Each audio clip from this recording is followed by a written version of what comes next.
A paz do Senhor, irmãos, que as bênçãos do Eterno estejam sobre cada um de vocês e que essa mensagem ela possa trazer transformação na vida de cada um.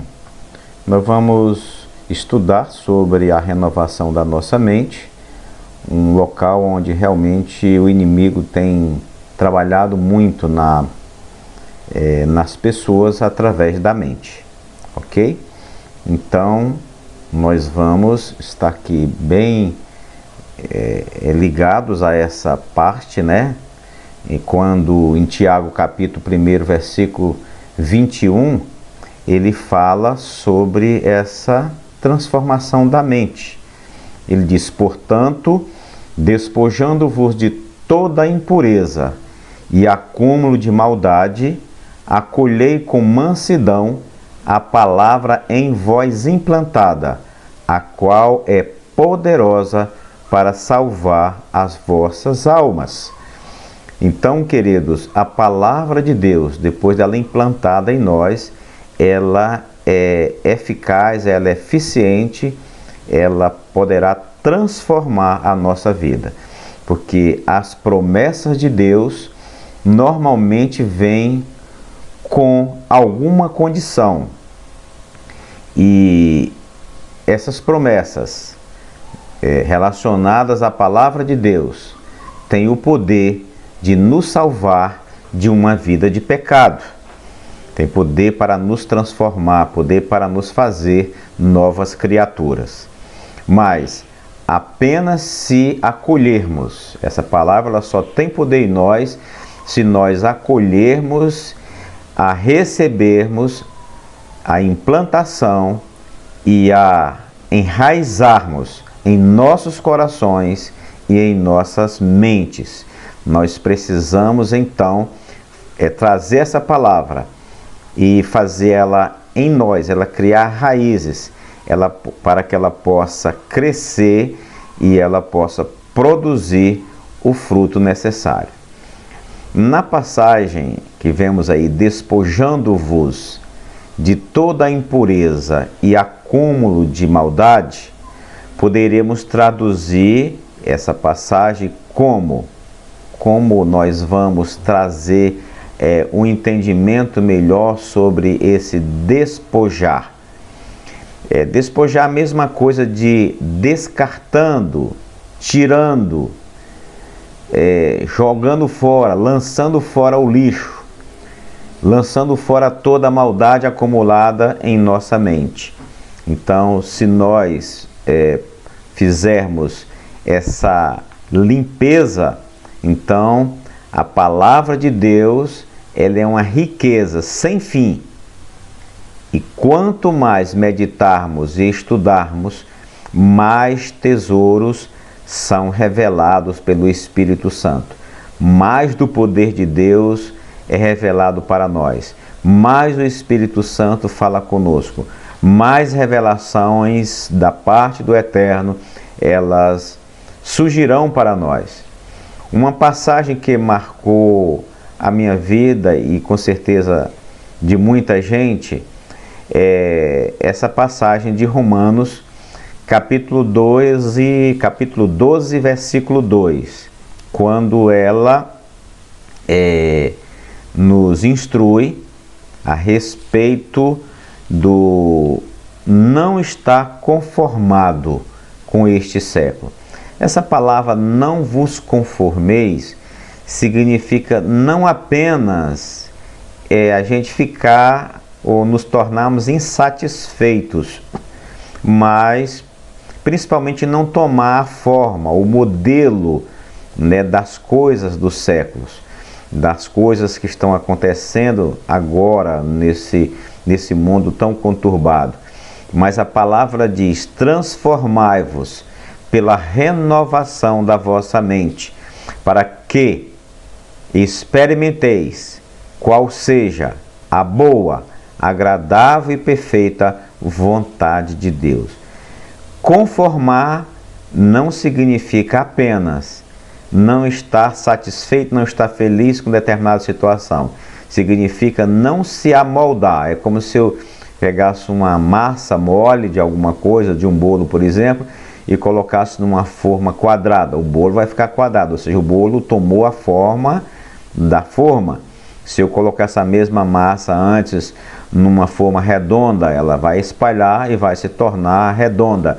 Assim, essa passagem para nós: não vos conformeis, ou seja, não vos torneis na mesma forma, ou seja, não siga os exemplos. O Salmo 1 ele é bem claro em relação a isso, quando ele declara que bem-aventurado é o homem, né, a pessoa, a mulher, que não anda segundo o conselho dos ímpios, não se detém no caminho dos pecadores e nem se assenta na roda dos escarnecedores. Ou seja, isso seria bem-aventurado aquele que não está nessas situações, aquele que não faz parte deste grupo, dessas pessoas, ou seja, não está tomando a forma deles, não está se aconselhando com eles, não está vivendo a mesma forma que ele vive. Mas, como diz aqui, a renovação da mente, ela traz uma experiência para o cristão, para aquele que busca a transformação dessa mente pela a renovação. Ele vai começar a experimentar a boa, agradável e perfeita vontade de Deus. Ou seja, quando é que eu posso experimentar a boa, perfeita, agradável vontade de Deus?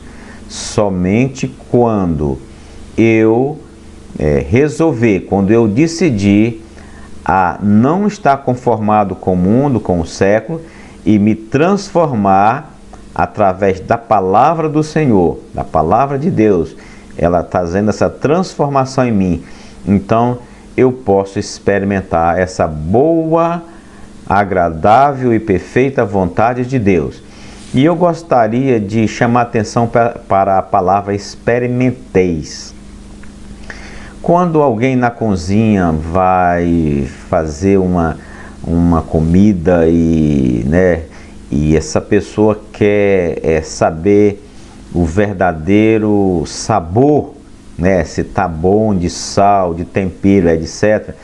Ele põe um pouco na mão ou na colher e prova, ou seja, ele põe ali e ele traz uma certa concentração no sabor que está sendo, e deixa espalhar aquilo sobre a língua para que ele possa sentir os diversos sabores que aquela comida que ele está preparando, ela seja transmitida, para o paladar da forma mais eficiente possível. Assim, aqui está escrito: quando eu experimento a boa vontade de Deus, está dizendo assim: eu vou tomar o melhor gosto, eu vou tomar o gosto mais perfeito relacionado a essa vontade do Senhor. Bom, mas essa boa, perfeita e agradável vontade de Deus, é preciso que eu tome a decisão de realmente buscar de todo o meu coração. Então nós vamos fazer aqui uma analogia de duas passagens, duas passagens bíblicas. Primeiro, em Romanos capítulo 12, versículo 2, existe uma promessa maravilhosa de Deus. Nessa passagem, Deus faz uma promessa maravilhosa. E ele diz nessa promessa maravilhosa, ele quer que, como já disse anteriormente, que experimentemos o plano dele, que é bom, perfeito e agradável. E não esqueça de trazer para si essa parte de experimentar. Experimentar não é apenas você usufruir isso por um pequeno tempo. Experimentar é exatamente viver o bom plano de Deus para nós, o perfeito e agradável plano de Deus para cada um de nós. Deus tem um plano para você, e esse plano dele, ele é perfeito e é agradável também. Eu vou pedir para você depois fazer aí um deverzinho de casa, tá? É claro, se você quiser fazer, isso seria muito útil para você, né? Você fazer esse dever de casa. Então, procura um dicionário, pode ser no Google, né? Pode ser um dicionário que você tenha em casa, mas na internet sempre está disponível, mais fácil. E pega os sinônimos, o significado destas palavras. O que é uma coisa boa, o que é o perfeito e o que é o agradável. Deus, ele está o tempo todo preocupado com nós. Deus, ele está o tempo todo cuidando de nós. Então, diante disso, você vai ter a noção exata da grandeza do que Deus quer de você. O que Deus quer de você. Aí eu volto no caso de perguntar. Eu te pergunto: será que os planos de Deus são melhores do que os seus? Dá uma olhadinha lá direito nesses sinônimos. Dá uma olhadinha direito aí no significado de cada palavra dessa. Não perde nenhum significado. Dá uma olhada. Às vezes a gente está acostumado com a palavra bom, né? Usa-se tanto, bom, bom, bom. E quando a gente pega outra palavra que também a palavra bom significa, perfeito também o que isso significa, e agradável, então você vai ter uma noção mais apurada desses significados. Então, veja bem, mas em Romanos 12:2 existe uma condição para desfrutar desse plano incrível que o Senhor nos oferece. Precisamos nos transformar pela renovação de nossa mente. Essa transformação, essa mente nova fundamentada na palavra de Deus, é que vai trazer para nós o bom, perfeito e agradável desejo que Deus tem para cada um de nós. Então, não deixe de se permitir a essa transformação. A transformação da mente. Então, ela é super importante para nós podermos usufruir dessas maravilhas do Senhor. Então, para esta renovação, precisamos descartar, precisamos tirar, precisamos lançar fora todo o lixo e toda a maldade acumulada em nossa mente. Assim diz Tiago no capítulo 1, versículo 21. Então, a partir do momento em que nós lançamos fora todo esse lixo, essa maldade acumulada, aí começa a acontecer em nós a transformação da nossa mente. E aí então fazemos, a implantação. Isso faz com que ocorra em nós a implantação, o enraizamento da palavra de Deus em nossa mente. Então, também no nosso coração, através da meditação, do estudo constante, permanente da palavra do Senhor, então há uma transformação.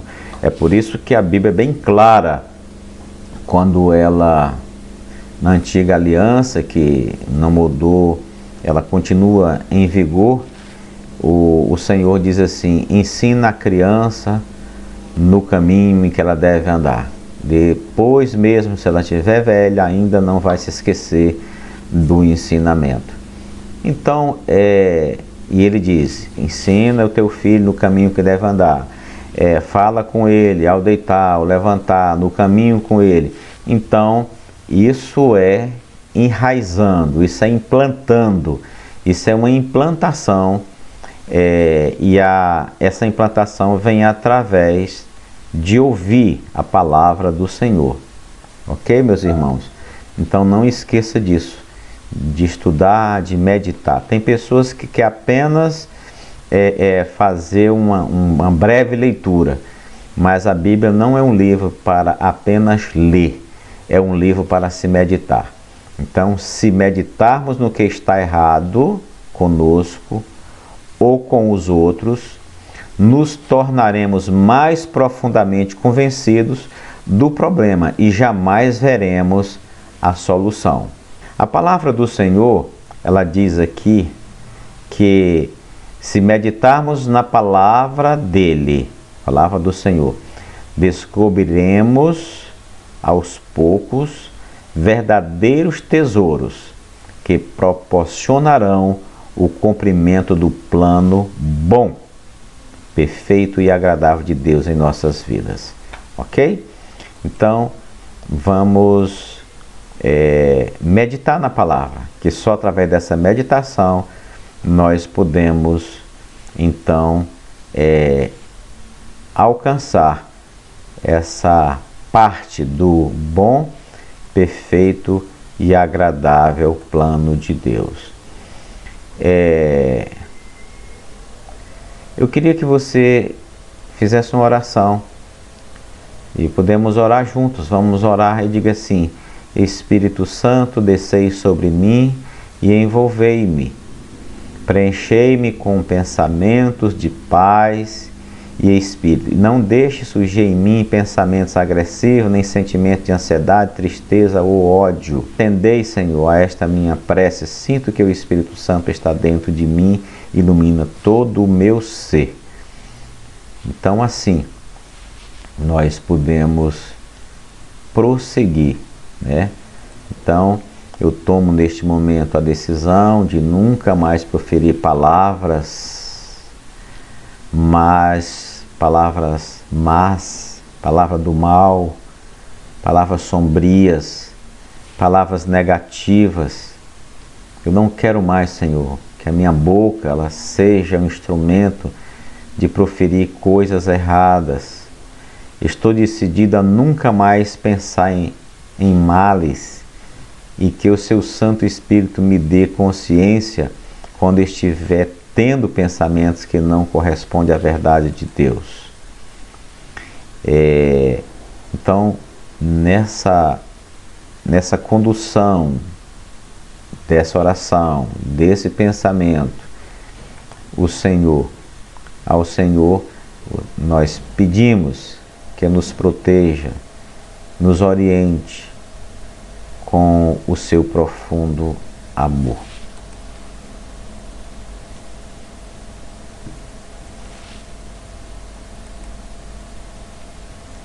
Para que eu não venha errar o caminho.